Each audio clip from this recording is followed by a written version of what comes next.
بسم الله الرحمن الرحيم قال لو أن لي بكم قوة أو آوي إلى ركن شديد قالوا يا لوط إنا رسل ربك لن يصلوا إليك فأسر بأهلك بقطع من الليل ولا يلتفت منكم أحد إلا امرأتك إنه مصيبها ما أصابهم إن موعدهم الصبح أليس الصبح بقريب۔ لوط علیہ السلام نے کہا کاش کہ مجھ میں تم سے مقابلہ کرنے کی قوت ہوتی یا میں کسی مضبوط آسرے کی پناہ میں ہوتا۔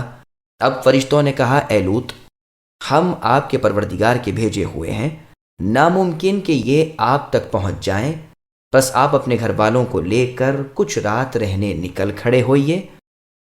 آپ میں سے کسی کو مڑ کر بھی نہ دیکھنا چاہیے بجز آپ کی بیوی کے کہ اسے بھی وہی پہنچنے والا ہے جو ان سب کو پہنچے گا، یقیناً ان کے وعدے کا وقت صبح کا ہے، کیا صبح بالکل نزدیک ہی نہیں؟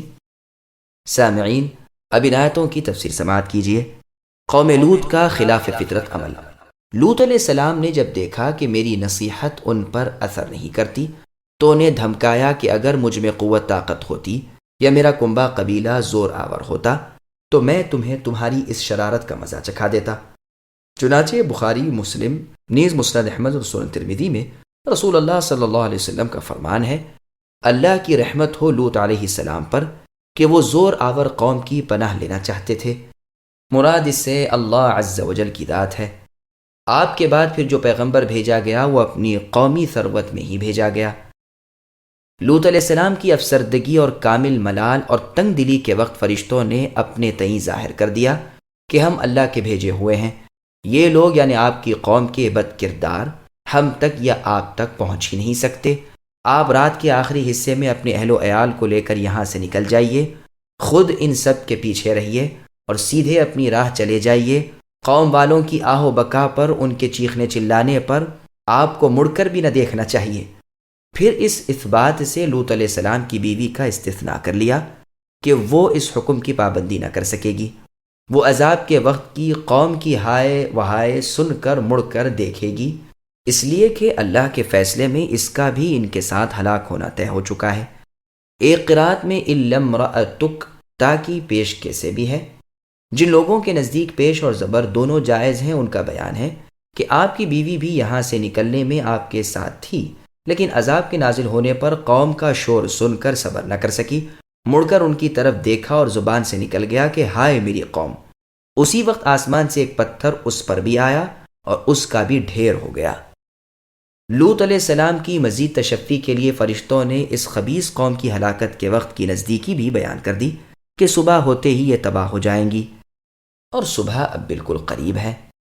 یہ کور باطن آپ کا گھر گھیرے ہوئے تھے اور ہر طرف سے لپکتے ہوئے آپ پہنچے تھے۔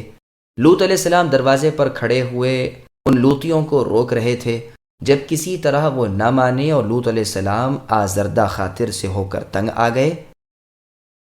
اس وقت جبرائیل علیہ السلام گھر میں سے نکلے اور ان کے منہ پر اپنا پر مارا، جس سے ان کی آنکھیں اندھی ہو گئیں۔ حذیفہ بن یمان رضی اللہ عنہ کا بیان ہے کہ خود ابراہیم علیہ السلام بھی ان لوگوں کے پاس آتے، انہیں سمجھاتے کہ دیکھو اللہ کا عذاب نہ خریدو، مگر انہوں نے خلیل اللہ ابراہیم علیہ السلام کی بھی نہ مان کر دی، یہاں تک کہ عذابوں کے آنے کا قدرتی وقت آ پہنچا۔ فرشتے لوط علیہ السلام کے پاس آئے، آپ اس وقت اپنے کھیت میں کام کر رہے تھے۔ انہوں نے کہا کہ آج کی رات ہم آپ کے مہمان ہیں۔ جبرائیل علیہ السلام کو فرمان الہی ہو چکا تھا کہ جب تک لوط علیہ السلام 3 مرتبہ ان کی قوم کی بدچلنی کی گواہی نہ دے لیں، ان کی قوم پر عذاب نہ کیا جائے۔ آپ جب انہیں لے کر چلے تو چلتے ہی خبر دی کہ یہاں کے لوگ بڑے بد ہیں یا یہ برائی ان میں گھسی ہوئی ہے۔ کچھ دور اور جانے کے بعد دوبارہ کہا کہ کیا تمہیں اس بستی کے لوگوں کی برائی کی خبر نہیں؟ میرے علم میں تو اس روئے زمین پر ان سے زیادہ برے لوگ نہیں، میں تمہیں کہاں لے جاؤں؟ میری قوم تو تمام مخلوق سے بدتر ہے۔ اس وقت جبرائیل علیہ السلام نے فرشتوں سے کہا دیکھو 2 مرتبہ یہ کہہ چکے۔ جب انہیں لے کر آپ اپنے گھر کے دروازے پر پہنچے تو رنج و افسوس سے رو دیے اور کہنے لگے میری قوم تمام مخلوق سے بدتر ہے۔ تمہیں کیا معلوم نہیں کہ کس بدی میں مبتلا ہے؟ روئے زمین پر کوئی بستی اس بستی سے بری نہیں۔ اس وقت جبرائیل علیہ السلام نے پھر فرشتوں سے فرما دیا، دیکھو 3 مرتبہ یہ اپنی قوم کی بدچلنی کی گواہی دے چکے، یاد رکھنا اب عذاب ثابت ہو چکا۔ گھر میں گئے اور یہاں سے آپ کی بڑھیا بیوی اونچی جگہ پر چڑھ کر کپڑا ہلانے لگی، جسے دیکھتے ہی بستی کے بدکار دوڑ پڑے۔ پوچھا کیا بات ہے؟ اس نے کہا لوط کے ہاں مہمان آئے ہیں، میں نے تو ان سے زیادہ خوبصورت اور ان سے زیادہ خوشبو والے لوگ کبھی دیکھے ہی نہیں۔ اب کیا تھا، یہ خوشی خوشی مٹھیاں بند کیے دوڑتے بھاگتے لوط علیہ السلام کے گھر گئے، چوطرف سے آپ کے گھر کو گھیر لیا۔ لوط علیہ السلام نے انہیں قسمیں دی، نصیحتیں کی، فرمایا کہ عورتیں بہت ہیں لیکن وہ اپنی شرارت اور اپنے بد ارادے سے باز نہ آئے۔ اس وقت جبرائیل علیہ السلام نے اللہ تعالیٰ سے ان کے عذاب کی اجازت چاہی، اللہ کی جانب سے اجازت مل گئی۔ آپ نے اصلی صورت کا پر کھول دیا۔ آپ کے 2 پر ہیں جن پر موتیوں کا جڑاؤ ہے، آپ کے دانت صاف چمکتے ہوئے ہیں، آپ کی پیشانی اونچی اور بڑی ہے، مرجان کی طرح دانے ہیں جو لؤلؤ ہیں، اور آپ کے پاؤں سبزی کی طرف ہیں۔ لوط علیہ السلام سے آپ نے فرما دیا کہ ہم تو آپ کے پروردگار کے بھیجے ہوئے ہیں، یہ لوگ آپ تک پہنچ نہیں سکتے، آپ اس دروازے سے نکل جائیں۔ یہ کہہ کر ان کے منہ پر اپنا پر مارا، یعنی ان کی قوم پر، جس سے وہ قوم والے اندھے ہو گئے، راستوں تک کو نہیں پہچان سکتے تھے۔